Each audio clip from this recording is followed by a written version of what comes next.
Cold case: a Cranston teenager was murdered while visiting her grandparents in California 30 years ago. Well, tonight her father is speaking to us about new developments in the case. Here's NBC 10's R.J. Heim.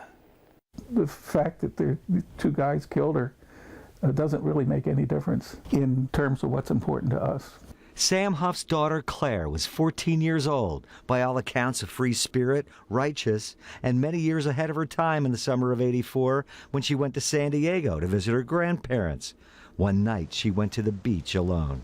She reached out to people who had been hurt, and so it was completely within her range. She would have reached out to the guys who killed her. Claire was murdered at Torrey Pines State Beach, blocks from where she was staying.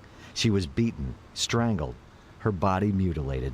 I'm able to separate the case from what she was, and what she was is still with us. That is still vibrant and alive. 2 years ago, a break in the case. Police say DNA found at the scene belonged to 62-year-old Kevin Brown, a retired San Diego police criminalist who had no subsequent access to the evidence.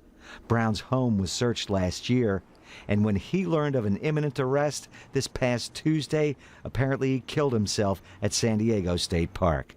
Sorry that crime happened 30 years ago, that poor girl. It was horrible, but it had nothing to do with my husband. And police say there's no evidence linking a murder in 1978 at the same beach the same way of another teenage girl.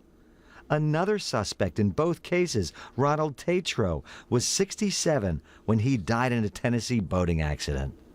Now, when the Huffs went out to San Diego to retrieve some of Claire's possessions, they found this diary. In the beginning, there's a passage about after death. In the very end, Claire writes her will.